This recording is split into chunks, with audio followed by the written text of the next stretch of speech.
Dear student, I welcome you here in this channel Sachchidanand learning channel.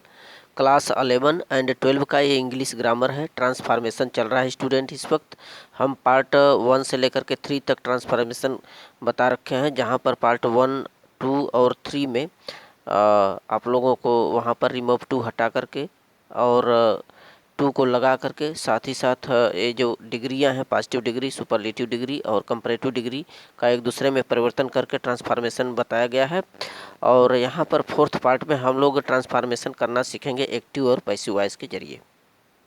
तो इसके पहले जो भी वीडियो अपलोड किया गया है उसका लिंक हम अपने डिस्क्रिप्शन में दे रहे हैं, जहाँ पर class 11 NCERT English class 11 NCERT का प्लेलिस्ट है, उस पर जा करके सारे वीडियो देखें। वहाँ पर प्रोज, पोएट्री और सप्लीमेंट्री के भी क्वेश्चन आंसर कराए जा रहे हैं। सो स्टूडेंट, हम लोग इसमें डिस्कस करने वाले हैं transformation of sentences active and passive voice. ठीक है, तो आप प्रारंभ से हाई स्कूल में पढ़े थे। एक्टिव वॉइस जो होता है जिसमें कि कर्ता प्रधान होता है। ठीक है, एक्टिव वॉइस में सब्जेक्ट का बोलबाला होता है। ठीक, जैसे Ram made a kite, Ram ने एक पतंग बनाई। तो राम ने एक पतंग बनाया, कौन पतंग बनाया? राम। यहाँ पर सब्जेक्ट राम हो गया। ठीक है, वही बात करें पैसिव वॉइस का, तो पैसिव वॉइस क्या है? पैसिव वॉइस में कर्म प्रधान होता है, यानी पतंग किसके द्वारा बनाया गया? राम के द्वारा। यहाँ पर कर्म प्रधान होगा, ऑब्जेक्ट का बोलबाला होगा। यहाँ पर देखें क्या हो जाएगा, राम मेड अ काइट, तो क्या हो जाएगा इसका passive voice? A kite was made by Ram. इसके रूल को भी हम बताएंगे। तो यहाँ से जो पहला सेंटेंस यहाँ पर दिया गया है, इसका जो ऑब्जेक्ट है इसमें सब्जेक्ट बन गया, और जो एक्टिव का सब्जेक्ट था वो ऑब्जेक्ट बन गया। ठीक है, यहाँ पर बाई का प्रयोग कर दिया गया। ये बहुत फोकस करेंगे। एक्टिव वॉइस का जो सब्जेक्ट होता है पैसिव में ऑब्जेक्ट बन जाता है। ठीक है, और एक्टिव वॉइस का जो ऑब्जेक्ट होता है पैसिव में बनाने पर सब्जेक्ट बन जाता है। ठीक, यहाँ पर देख रहे हैं काइट तो प्रारंभ आ गया, प्रारंभ में आ गया ए kite was made by Ram. तो ये कन्वर्जन जानिएगा, सब्जेक्ट का ऑब्जेक्ट में, ऑब्जेक्ट का सब्जेक्ट में हो जाता है। ठीक है, एक्टिव का जो सब्जेक्ट है ऑब्जेक्ट बन जाएगा पैसिव वॉइस में, और उसका जो ऑब्जेक्ट होता है वो पैसिव वॉइस बनाने पर सब्जेक्ट हो जाता है। ठीक, ये ट्रांसफर हम लोग कर देते हैं। ठीक है, तो इसका जनरली जो रूल होता है, सर्वप्रथम हम लोग ऑब्जेक्ट का प्रयोग करते हैं। ठीक है, एक्टिव वॉइस का जो ऑब्जेक्ट रहेगा वहाँ पर शुरू में लिखेंगे सब्जेक्ट के रूप में, अब प्लस जो सहायक क्रियाएं बताई जाएंगी वह सहायक क्रियाएं होंगी, प्लस वर्ब का थर्ड फॉर्म होगा। वर्ब का third form student passive voice में हर जगह यूज होगा, सबसे बड़ी आइडेंटिफिकेशन। प्लस बाई होगा, अब प्लस यहाँ पर एक्टिव वॉइस का सब्जेक्ट लिख देंगे ऑब्जेक्ट के रूप में पैसिव वॉइस में। ठीक है, जैसे यहाँ पर आप देखिए, यहाँ पर दिया गया है ए kite was made by Ram. तो यहाँ पर जो एक्टिव वॉइस ए है, एक्टिव वॉइस का जो यहाँ पर सब्जेक्ट है, ये यहाँ पर ऑब्जेक्ट बन गया, और जो ऑब्जेक्ट था एक्टिव वॉइस का यहाँ पर देखिए सब्जेक्ट बन गया। तो सर्वप्रथम इसका जो एक्टिव वॉइस का ऑब्जेक्ट है, ऑब्जेक्ट यहाँ लिखेंगे, अब प्लस जो सहायक क्रियाएं हैं ये सहायक क्रिया जो भी बताई जाएगी, प्लस वर्ब का देखिए make, made, made third form, plus by, अब प्लस अंत में हम लोग उसका एक्टिव वॉइस का क्या रख देंगे? सब्जेक्ट। ठीक है, यहाँ पर रख देंगे। अब यहाँ पर स्टूडेंट हमने ये सारणी बना रखा है, बस इसको आपको 1-2 बार पढ़ लेना है और उसके बाद स्वतः बनाने लगेंगे एक्टिव से पैसिव वॉइस। तो यहाँ पर देखिएगा हमने टेंस बनाया, कौन कौन से टेंस का हम लोग पैसिव वॉइस में परिवर्तन करते हैं। यहाँ एक्टिव वॉइस का कॉलम है, ये पैसिव वॉइस का। ठीक है, यहाँ पर रूल और एग्जाम्पल दोनों हमने लिखा है। तो यहाँ पर प्रेजेंट इंडेफिनिट टेंस बनाता है सर्वप्रथम। प्रेजेंट इंडेफिनिट टेंस की जो एक्टिव वॉइस माने हमारी जो बोलचाल की साधारण वाक्य होती हैं वही हमारी एक्टिव वॉइस होती हैं। ठीक है, तो प्रेजेंट इंडेफिनिट टेंस ता है, ती है, जानते ही हैं इसका पहचान, डू डज जिसकी सहायक क्रिया होती है।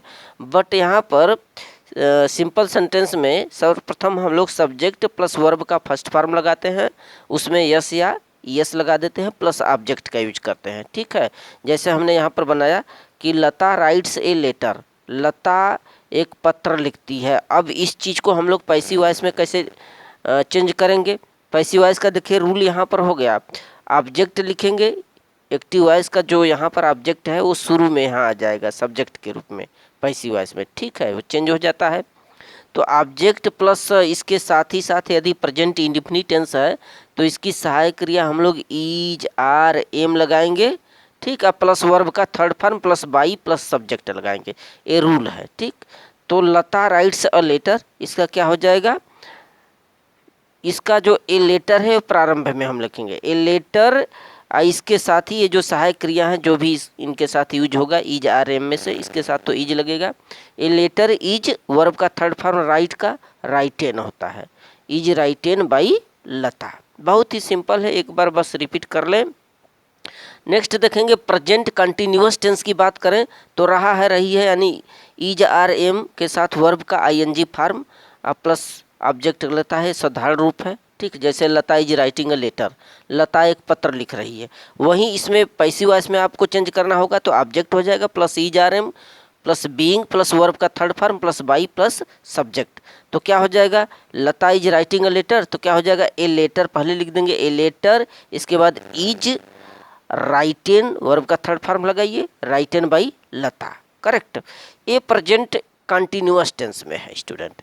इसके बाद परफेक्ट की बात करिए, प्रेजेंट परफेक्ट टेंस का तो जानते ही हैं, जो एक्टिव वॉइस होता है या साधारण उसमें हैज या हैव का प्रयोग करते हैं परफेक्ट टेंस में, प्रेजेंट परफेक्ट टेंस में, और वर्ब का थर्ड फॉर्म यूज होता है प्लस अंत में कर्म लिख दिया जाता है, ऑब्जेक्ट लिख दिया जाता है। जैसे देखें लता हैज राइटेन अ लेटर, लता पत्र लिख चुकी है, तो इसका पैसिव वॉइस क्या होगा, पहले ऑब्जेक्ट रखिए, पैसिव वॉइस में ऑब्जेक्ट प्लस हैज बीन या हैव बीन रखेंगे प्लस वर्ब का third form plus by plus subject यहाँ लगा देंगे इसका, ठीक है। तो क्या हो जाएगा, a letter has been, has के साथ बीन लग जाएगा, a letter has been written by Lata, ठीक है। नेक्स्ट एग्जांपल देखेंगे पास्ट इंडेफिनिट टेंस का। पास्ट इंडेफिनिट टेंस में क्या होता है, वर्ब का सेकंड फॉर्म हम लोग यूज करते हैं सिंपल सेंटेंस में, ठीक है। तो सब्जेक्ट प्लस वर्ब का सेकंड फॉर्म प्लस ऑब्जेक्ट, जैसे लता रोट अ लेटर, लता एक पत्र लिखी, ठीक है। अब इसको पैसिव में चेंज करना होगा तो क्या होगा, ऑब्जेक्ट प्लस यदि पास्ट टेंस है तो वाज वेयर लगाएंगे। अभी आप लोगों ने प्रेजेंट में देखा इज आर एम का प्रयोग करते हैं, लेकिन पास्ट इंडेफिनिट में हो जाएगा was were plus third form plus by plus subject हो जाएगा इसका, ठीक है। इसका सब्जेक्ट यहाँ उठ करके चला आएगा और ऑब्जेक्ट उठ करके यहाँ पहले चला आएगा, तो क्या हो जाएगा, a letter was written by Lata, ठीक।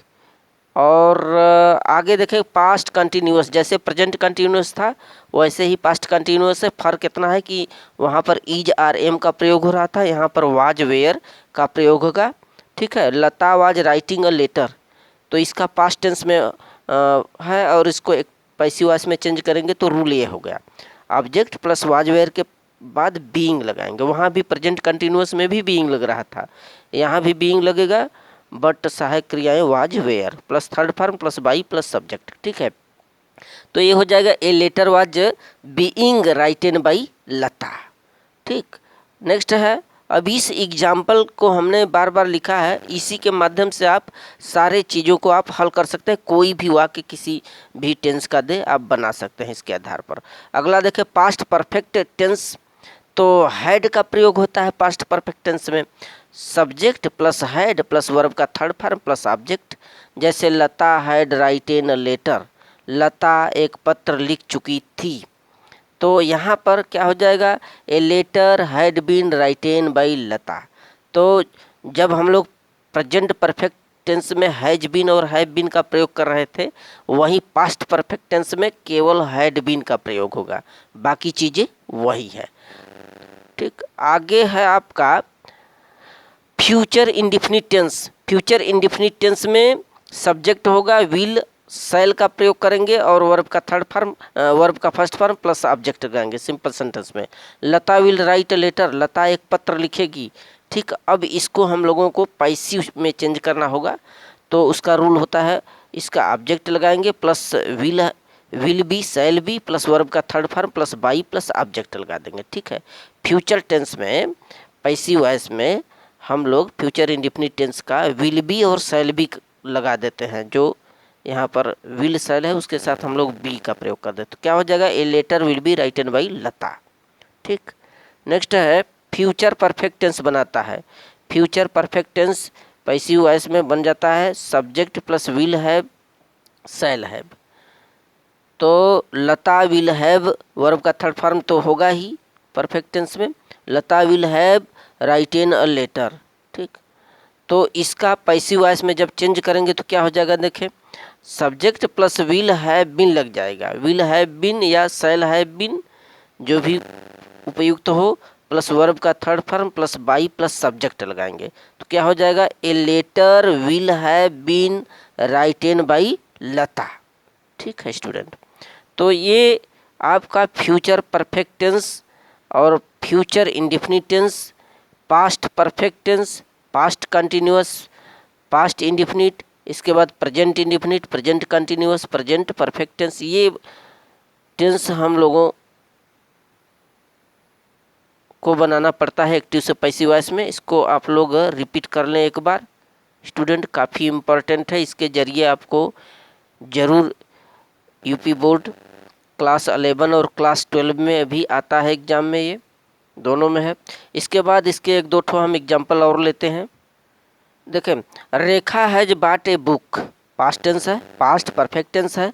रेखा एक किताब खरीद चुकी है, तो क्या हो जाएगा, पहले ये सब्जेक्ट यहाँ लगाइए, ए बुक हैज बिन या हैव बिन का प्रयोग करते हैं, a book has been bought, third form लगाइए by Rekha, correct. Next example है Anupam helped a poor man very much, Anupam ने एक गरीब व्यक्ति का बहुत अधिक सहायता किया।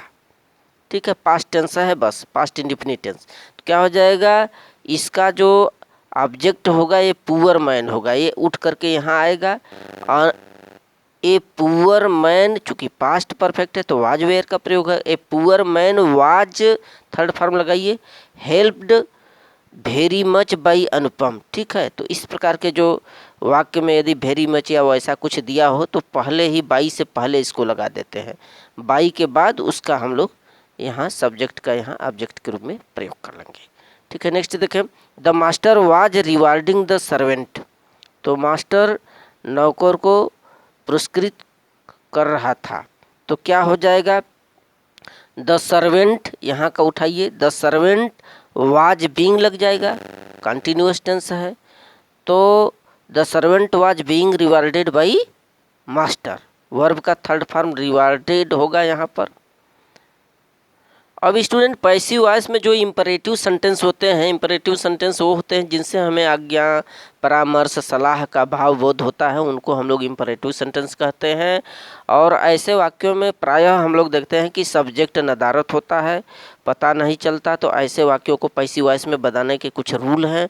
पहला रूल देखिए, इस प्रकार के वाक्यों में जैसे यहाँ दिखा है ना, open the door, open the window, open the door, तो इस तरह के सेंटेंस में सब्जेक्ट नहीं है, तो ऐसे वाक्यों में हम लोग लेट का प्रयोग करेंगे, प्लस उसका ऑब्जेक्ट प्लस बी लगाएंगे, प्लस वर्ब का थर्ड फॉर्म। जैसे यहाँ पर देखिए ओपन द विंडो का क्या हो जाएगा, पहले लेट लगाइए, लेट, इसका ये देखिए ऑब्जेक्ट दिया है, सब्जेक्ट तो नहीं है, सब्जेक्ट ऑब्जेक्ट है, लेट द विंडो, फिर बी लगाइए, फिर वर्ब का third form opened, let the window be opened. ठीक है, नेक्स्ट शट द डोर, इसका क्या होगा, let the door be shut. इस तरह के यदि होते हैं तो इस तरह हम लोग बना लेते हैं। और अगला रूल होता है कि या तो फिर इस तरह से बनाइए, object plus should be plus verb का थर्ड फॉर्म लगाइए, इन्हीं सबको कन्वर्ट कर सकते हैं। ओपन द डोर है तो इसको हम कह सकते हैं कि the door should be opened, इस तरह से भी बना सकते हैं। या जहाँ पर रिक्वेस्ट या प्रार्थना जैसी बात हो तो ऐसे वाक्यों में यू आर रिक्वेस्टेड लिख लिया जाता है। ठीक है, जहाँ पर प्लीज लगा हो तो यू आर रिक्वेस्टेड प्लस दिया गया वाक्य लिख देंगे। या फिर यदि आर्डर की बात हो तो यू आर आर्डर्ड टू प्लस दिया गया वाक्य। जैसे यहाँ देखें, प्लीज डू द वर्क, कृपया कार्य को करिए, तो यहाँ पर प्लीज शब्द हटाएंगे, इसके स्थान पर लगाएंगे you are requested, you are requested, फिर टू लगाएंगे, you are requested to do the work, यहाँ से यहाँ तक पूरा लगा देंगे। ठीक है स्टूडेंट, तो इस तरह से हम लोग एक्टिव से पैसिव वॉइस में चेंज करते हैं। इसको रिपीट कर लेंगे। So very very thank you student.